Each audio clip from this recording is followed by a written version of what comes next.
Last time on the Just Create SMP, I made more power, which was one of my 3 major space goal increases. Well, we've got our actual space, which is the entire land that we cleared out, which worked out just fine. And then we just created more stress space by, well, making this. But I guess this building is also going to increase our space, technically, so that way we can build some really cool things in here, like a print shop, for example, where I could sell access to being able to print any type of rare package design to any of your packages that you want.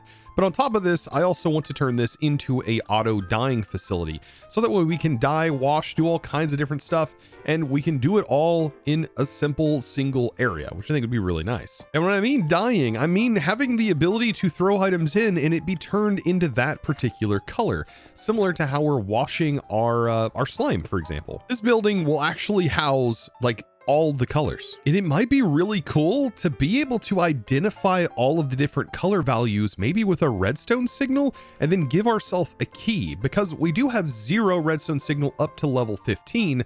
And so if we were detecting individual levels, well, we could make this a selectable thing. Now I'm just running ideas in my head because that would work really, really well. We would essentially have all of our colors lined out, and then we would flip a lever, toss all of our items into a vault or some sort of container that we have storage access to. They all get thrown into the correct position based on the color that I identify, and then it just gets all sent right back when it's finished. Maybe like into a separate vault, for example. And all this could be defined by just simply using an analog lever, which allows us to identify very specific redstone signal values. Okay, maybe I'm getting a little bit carried away with the explaining and all of that mumbo jumbo stuff. I kind of want to start building and actually getting more of this building up and running. This building that I'm going to be designing here and actually setting up is going to be a 2-parter. And I also have the idea of potentially having a train station run through the middle, or a train depot area run through the middle, with the potential of having up to 2 train tracks that can fit into this area. And it's really going to be comprised of about 3 or 4 different major block types and colors. We're going to have this limestone, which is representing our sort of whitish colors, which is going to lead into our reddish oranges, which is going to be brick for the most part. The brick is going to lead up, and then the roofs are probably going to be either copper like we've been doing over here, or what I could do is use some of the new prismarine blocks that we have, just to kind of change the color up a little bit. But along with that, there is also going to be a lot of industrial components to this. So we're also going to have a lot of this industrial iron, and also girders and different types of girders, and maybe even some mushroom blocks to kind of, simulate more of the white type of blocks. The cool part is this building is going to be rather tall, but it is lower in the world, so that way it shouldn't block too much of the area. If anything, these towers that are going to be built up right here are going to be sticking up quite tall.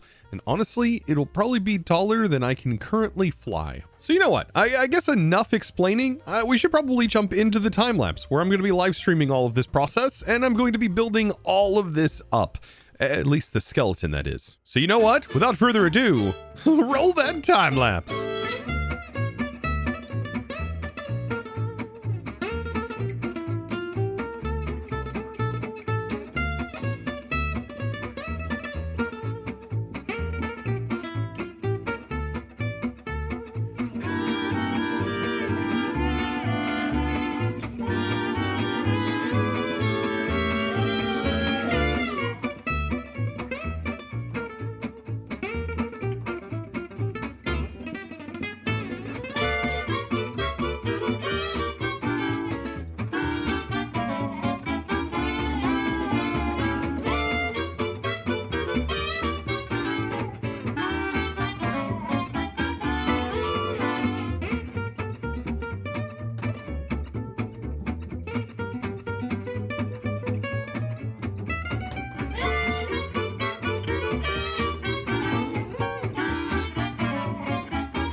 You know what? Thus far, not half bad, as I have started to get most of the outer infrastructure done. But man, there is still a lot more work to be done here. I've got to extend these even further, and these actually should go a little bit taller than the roof itself. This building, though, is going to need a lot more bricks, so another brick in the wall will make our way over here, and we should be able to buy some bricks from Azu. For, yeah, 120. So 2 stacks per diamond. Whew, that seems expensive. But you know what? Between me purchasing some brick and maybe me prepping this ahead of time by setting up a factory gauge linked to the loader that is linked down into the mall section below, which is then automatically sending any new generated bricks into this barrel, I think I'm good. There's 21,000 bricks in this thing. You know what? Now that I have the brick, I think it's time to get back to building. Let's roll some more time lapse.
And so here it is in all of its glory for now, because we still have a lot more to get done with the thing.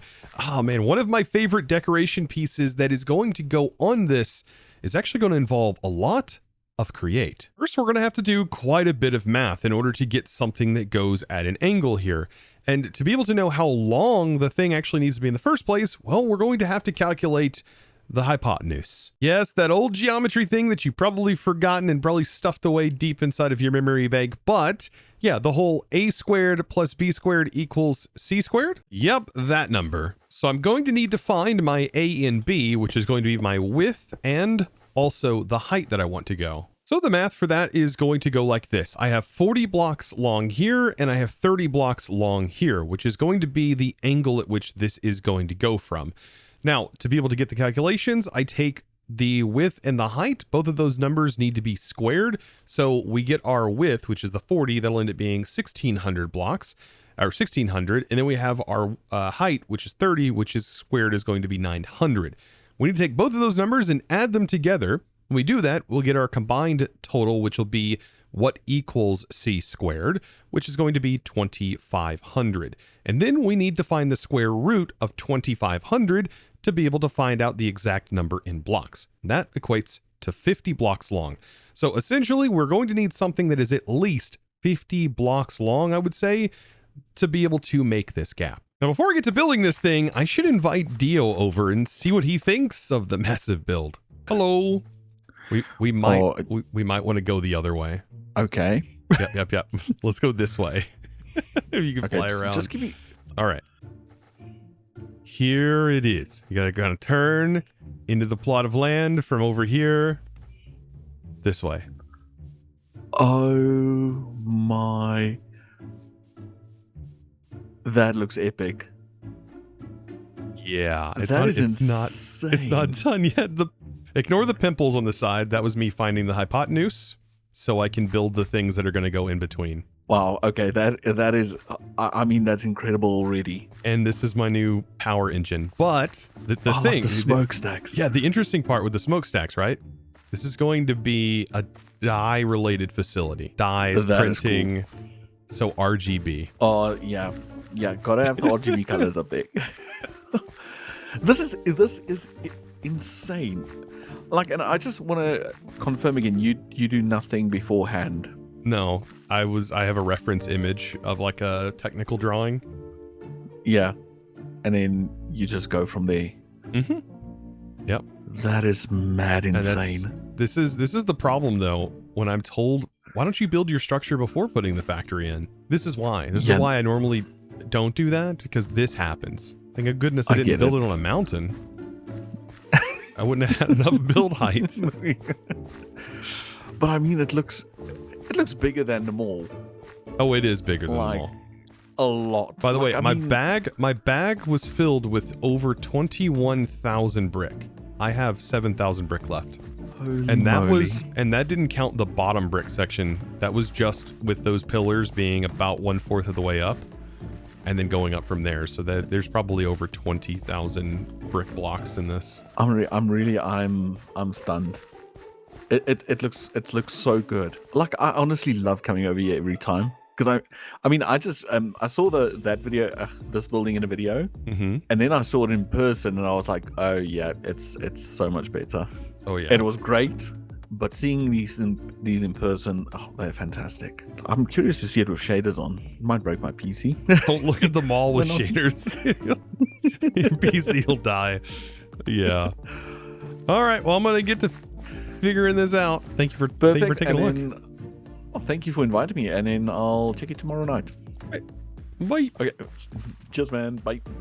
You know what? I think Dio kind of liked that. I really do. But I've got this pillar right here, 55 blocks tall. That is how long I actually want to build this extension to give me a little bit of wiggle room. So 5 extra blocks should possibly be more than enough. We'll definitely find out. But I do want to get a structure sort of built. And then this whole thing has to be glued together. So I do need to make sure that it is gluable. And the way that I want to do this is by using industrial sheet metal here. And we are going to build somewhat of a circle. We're going to be making a pipe, basically. Now, instead of me building all of this by hand, if I get the first layer, we should be able to use a pattern schematic, right? To be able to recreate this pattern over and over again. That's kind of what the pattern schematic is supposed to be good at. And we should also be able to take this schematic vertically. And we have this mod called Create Patterns and Schematics, which allows all of this to happen. So if I go down into my temp pipe right here, which I just created with the schematic, I believe if we place this in, we get it into position like this, we should be able to set this to clone and clone in the direction that we are looking. And so, yes, I'm just scroll wheeling to create multiple clones of this, and we get it up to this height. And then that should be able to clone this entire section. Oh my goodness, which is so good. Like, I don't want it to clone this way. I don't even know how to unclone. Okay, so like that. So yes, I just want it to clone this direction. And I don't know if it tried to clone down underground either. If it did, though, I do want to make sure to prevent that, because we don't want this cloning underground. Okay, it is not. But that is it. That is the height right there. This is perfect. Okay, so the idea is that I have my schematic cannon. We place our schematic cannon down and then grab some gunpowder, which I definitely have. I have my backpacks, which should have all of the materials needed for this, which we can place next to it. And then this, place this in, and then make sure the printer settings on don't replace any solid so it doesn't like build underground or anything. And then we just see if it works. Is it going to constantly repeat this pattern? It is. That is phenomenal. Okay, I have just fallen in love with this schematic now. Like, don't get me wrong, I already loved this for being able to place torches with your minecart contraptions. But it can also do this for you. It's done. I've now got to glue it together, and unfortunately we don't have glue that works with the scroll wheel, so it is going to be a little bit more complicated to glue this together. What I think I can do is give it base points to glue onto, and then we can glue onto those, which will allow me to encompass the entire build. I've just got to find like what's the max. So we go up to where it says, hey, I can't glue this many pieces together. So somewhere like right here, and then I place a block in, and then I can glue that entire section together. Aha. Then with the entire thing glued together, I can remove the blocks, and now I have this entire glued section, in which I can now make a schematic for, and this is where the true magic happens, because the schematic cannon, when we make another one, will automatically include the glue. Now for the wild part. I've got to take this build, put it onto a minecart contraption this thing, pick it up, and then we need to move it into position here. Now I do want this to start its position right here, so I think this is the block that I actually want to go down on. I want this to be down here, place the cart, and then I'm going to give this power just so I can double check and make sure. If we place the minecart contraption down, it should line up right about where we want it, I believe. Yes, center right here. So all of these blocks that are in its way are technically going to be broken temporarily whenever we place this down. But you know what? That is completely fine, and I think totally worth it. Now with it in place, I do want to remove this because we no longer need the cart contraption anymore, because we're going to contraption this a different way. And then on the inside, I do want to remove all of this too, because I do want this to be a pass-through tube. Oh boy, all of this leading up to this moment, the moment of truth when I actually put a mechanical bearing attached to this thing. Oh, this is where all of this is going to actually function. Now, on the setting here, I want this to only place when the anchor is destroyed. This is a pretty good idea. And then we want to set this in. Now, by default, it's going to rotate this 45 degrees and hold it into position. Not really what I want. I kind of want to define the rotation very specifically. This rotation right here is not enough. So 45, we're going to have to go a little bit further. And I actually think the almost perfect angle, believe it or not, is going to be 54 degrees. So if I set this to 54 degrees...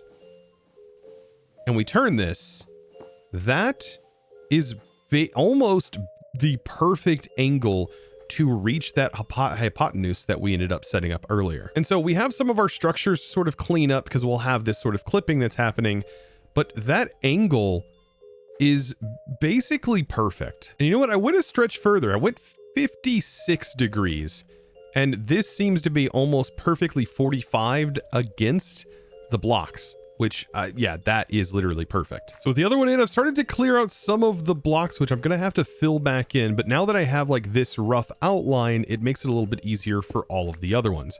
Now, something I also want to do is on some of these, I do want to create sort of a darker section in the middle using some darker materials. So the next piece should be able to go in like this, which is like exactly lined up here. Yes, another section. Perfect. And just like the other one, we place in our mechanical bearing, get this rotated in the correct direction, and do the exact same angle that we have on here, which is 56. And of course, don't forget to make sure this stays only place when the anchor is destroyed.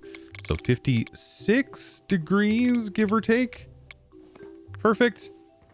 And then rotate. Oh my goodness. This is wild looking. Oh, and I got some of the roof to actually remove. This is looking fantastic. And I've got this one to also get in, which I did add like another couple of like brown bits through the center here, just to kind of vary it so it just doesn't all look exactly the same. But man, here we go again, just because of how just utterly satisfying this is. Oh, we got to get this thing rotated. So slap that together again, place this, set this to 56 degrees. And I think on this one, we just need to right click going this angle. Oh my, every time. Absurd. With all of these in, the structure has literally became something totally different. It looks so good, all of this sort of coming together. I do want to surround the outside here with these blocks and then also have these blocks trail in. And the cool part about having the structure the way it is, we can actually have these blocks go into each other like this. So like the actual wall, the blocks will just blend right on in. After shaping in these individual pieces, something else I can do is actually schematic this. So we should have the ability to take a blank schematic of this area, like for example this. That way I can paste it onto the other sections, which I think is going to work out pretty darn well, and it won't even worry about the thing that is in between, which is a contraption. And see, stuff like this is what I think the schematic hidden was originally designed for. Once you get a structure made, basically taking your schematic and literally being able to recreate a segment you've already done. And the same thing I did with this, I'm also going to do to this side. I mean, I just have the schematic in, ready to go. I have this set to just replace solid with solid, and just sort of letting it rip, so that way we also kind of get the same replication across all. So making sure I didn't make any real big mistakes here. Man, there is so much still left to do, but I mean, the main core concept of this build is in, and I am having a blast putting this all together. This has been so much fun. This particular build, I don't know what it is about it, but I am just literally having a ball doing this. But anyways, I got to get the rest of this placed in. So I am going to do something like this, where it kind of comes into the machine. I want to make sure that all of this sort of blends in. And I've got to get the roof replaced back in that I had to break out. And that didn't take very long at all. I now have all of this in, and I've got to give a huge shout out to the refill upgrade, the advanced refill upgrade, which is absolutely fantastic, by the way. I just basically set the blocks that are in my backpack, set it to my main hand, and when I'm shuffling through the blocks, it'll automatically refill the things that I have in my hotbar, just like you see here. But another feature that I didn't really know, because I've never had to use it, is if you have the advanced refill upgrade, nothing even in it, just in here on, you can middle mouse click to block pick from your backpack. And that is fantastic. Like, I didn't even realize it could do that. Now, as far as the inside of these pipes go, this is where things are kind of wild. You can just walk right through these pipes and just scale your way up until you're inside of these large chamber rooms. And inside of these large chamber rooms is the main part of the base. And this area is just massive. It's just beyond. I still am trying to figure out how am I going to utilize this space. I mean, what am I talking about? I'm sure I'll figure out a way to utilize it. Now, one way I definitely know that is going to get utilized is by having an automatic dyeing system. That I do want in here. Of course, that's why there is the red, green, and blue up in the top, to signify that we're going to be doing some dye related stuff in here. And also with the print, I mean, we have to automate black dye fluid in order to be able to recreate those boxes. This leads me into my next section. Where am I going to put things inside the building? Now, I do want to get some industrial catwalks in here, and I think I want this to go up to this actual brick area and probably extend outwards, leaving these sort of front-facing gaps. And I'm actually going to start the catwalk under here to also kind of hide this when you're down on the lower floors. Oh yeah, this is definitely going to give off that industrial feel. So this size like this. While I'm working on this, something I do want to ask of you guys, let me know down in the comments below. Do you like big builds like this? Do you like to see things like this pop up? If not, then of course, let me know as well. I love to read you guys' comments down in the comments section. Definitely gives me something to do whenever I have free time. There we go. Perfect. I think that is the last one in. I did wrap around the front here. I may add some other catwalks into here, but for right now, I think this is more than fine. Now, something that I also could put in is maybe like a circular entrance. So we have like a circular setup around this shape, like this. And we can make sure that the top stays cut out based on this size. I think that would be another nice thing that I could do here. So like this would be the circular entrance piece, like this. So it guarantees that we always have this sort of like rounded line of sight, even on the upper side. I'll just follow the shape out all the way up here. I do fear though that the interior design on this thing is going to be a lot. The more I do for this, the more like just ideas are popping into my head. We can have some sort of mural maybe right here, or a big piece of art that we can put. But when you walk in, like, you'll always have this opening here, and then this section could have something whenever you're in the factory side, where we have maybe a ton of vaults and maybe belts doing weird things. There's so many options. Up here could be another solid level, like we can completely make the roof enclosed and this be its own separate thing. Like that would be really cool too. But these definitely need to be elevators. One of these do. But you know what? With this already set up, we can go about 3 blocks. I kind of want to have these situated quite a few blocks out on each side. We can raise up some pillars, give this a nice bit of support. I think that looks pretty good. We can even utilize some of our large metal girders down here to take this up about 5 blocks probably before we actually start to add this. So 1, 2, 3, 4, and 5. After getting some of the support beams in, it does look a lot more industrial when you're actually down on the ground floor. But I was thinking too, what I could do is on these upper support beams, well, I can add some chain conveyors. That way we can have like a consistent space for where our chain conveyors will live. So for right now, I do know that I am going to need these.